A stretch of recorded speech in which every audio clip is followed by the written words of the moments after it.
Janhvi Kapoor pan India star ಆಗುವತ್ತ ಹೆಜ್ಜೆ ಇಟ್ಟಿದ್ದಾರೆ. ತಮ್ಮ ಸಿನಿಮಾಗಳ ಆಯ್ಕೆಯಲ್ಲಿ ಎಚ್ಚರಿಕೆ ವಹಿಸಿ ದಕ್ಷಿಣ ಭಾರತದತ್ತ ಮುಖ ಮಾಡಿದ್ದಾರೆ. ಪೆದ್ದಿ ಚಿತ್ರದ ಮೂಲಕ ತೆಲುಗು ಪ್ರೇಕ್ಷಕರ ಎದುರು ಬರಲು ಸಿದ್ಧ ಆಗಿದ್ದಾರೆ. ಇತ್ತೀಚೆಗೆ ನಿರರ್ಗಳವಾಗಿ ತೆಲುಗಿನಲ್ಲಿ ಮಾತನಾಡಿ ಎಲ್ಲರ ಗಮನ ಸೆಳೆದಿದ್ದಾರೆ. ತಾಯಿ ಶ್ರೀದೇವಿ ಅವರ ಹಾದಿಯಲ್ಲೇ ನಟಿ ಜಾನ್ವಿ ಕಪೂರ್ ಚಿತ್ರರಂಗದಲ್ಲಿ ತಮ್ಮದೇ ಆದ ಛಾಪು ಮೂಡಿಸುವ ಪ್ರಯತ್ನದಲ್ಲಿ ಇದ್ದಾರೆ. ಸ್ಟಾರ್ ಹಿನ್ನೆಲೆಯಿಂದ ಬಂದರೂ ವೃತ್ತಿ ಜೀವನದ ಆರಂಭದಲ್ಲೇ ಸಾಕಷ್ಟು ಏಳು ಬೀಳುಗಳನ್ನು ಕಂಡಿರುವ ಅವರು ಸದ್ಯ ತಮ್ಮ ಸಿನಿಮಾಗಳ ಆಯ್ಕೆಯಲ್ಲಿ ಸಖತ್ ಚೂಸಿಯಾಗಿದ್ದಾರೆ. ಎಚ್ಚರಿಕೆ ವಹಿಸಿದ್ದಾರೆ. ಸದ್ಯಕ್ಕೆ ಜಾನ್ವಿ ಅವರ ಸಂಪೂರ್ಣ ಗಮನ ಪ್ಯಾನ್ ಇಂಡಿಯಾ ಸಿನಿಮಾಗಳ ಮೇಲಿದೆ. ದಕ್ಷಿಣ ಭಾರತದತ್ತ ಮುಖ ಮಾಡಿದ್ದಾರೆ. ಶ್ರೀದೇವಿ ಅವರ ಹಾದಿಯಲ್ಲೇ ಸಾಗುತ್ತಿದ್ದಾರೆ. ರಾಮ್ ಚರಣ್ ಹಾಗೂ ಜಾನ್ವಿ ಕಪೂರ್ ನಟನೆಯ ಬಹುನಿರೀಕ್ಷಿತ ತೆಲುಗು ಸಿನಿಮಾ ಪೆದ್ದಿ ಜೂನ್ 4ರಂದು ಅದ್ದೂರಿಯಾಗಿ ತೆರೆ ಕಾಣಲು ಸಿದ್ಧ ಆಗಿದೆ.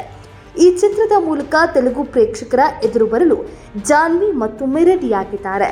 ಅವರು ತಮಗೆ ಸಿಕ್ಕ ಯಾವುದೇ ಅವಕಾಶವನ್ನ ಕೈ ಬಿಡ್ತಾ ಇಲ್ಲ.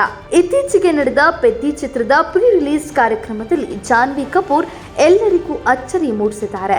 ವೇದಿಕೆಯ ಮೇಲೆ ತಡಬಡಾಯಿಸದೆ ಅತ್ಯಂತ ಸ್ಪಷ್ಟವಾಗಿ ಮತ್ತು ನಿರರ್ಗಳವಾಗಿ ತೆಲುಗಿನಲ್ಲಿ ಮಾತನಾಡುವ ಮೂಲಕ ಎಲ್ಲರ ಗಮನ ಸೆಳೆದಿದ್ದಾರೆ.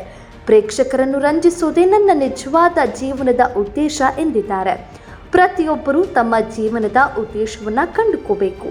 ಈ ಬಗ್ಗೆ ಈ ಸಿನಿಮಾದ ಸಂದೇಶವನ್ನೇ ತಮ್ಮ ಜೀವನಕ್ಕೂ ಹೋಲಿಸಿ ಅವರು ಮಾತನಾಡಿದ್ದು ಎಲ್ಲರ ಮೆಚ್ಚುಗೆಗೆ ಪಾತ್ರ ಆಗಿದೆ. ಒಂದು ಕಾಲದಲ್ಲಿ ನಟಿ ಶ್ರೀದೇವಿ ಅವರು ಟಾಲಿವುಡ್ನಲ್ಲಿ ಸ್ಟಾರ್ ನಟಿಯಾಗಿ ಮೆರೆದಿದ್ರು.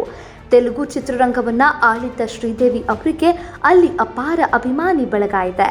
ಈಗ ಜಾನ್ವಿ ಕಪೂರ್ ಕೂಡ ತಾಯಿಯ ಹಾದಿಯಲ್ಲೇ ಸಾಗಲು ಸಿದ್ಧರಾಗ್ತಿದ್ದಾರೆ ಎಂಬುದಕ್ಕೆ ಈ ಕಾರ್ಯಕ್ರಮದಲ್ಲಿ ಅರಳು ಹುರಿದಂತೆ ತೆಲುಗಿನಲ್ಲಿ ಮಾತನಾಡಿದ್ದೇ ಸಾಕ್ಷಿ. ತೆಲುಗು ಭಾಷೆ ಮತ್ತು ಸಂಸ್ಕೃತಿಯ ಮೇಲಿನ ಅವರ ಅಪಾರ ಗೌರವ ಈ ಭಾಷಣದಲ್ಲಿ ಎದ್ದು ಕಾಣುತ್ತಿತ್ತು. ಬುಚ್ಚಿಬಾಬು ಸನಾ ನಿರ್ದೇಶನದ ಪೆದ್ದಿ ಸಿನಿಮಾ ಜೂನ್ 4ರಂದು ಬಿಡುಗಡೆಯಾಗ್ತಾ ಇದೆ.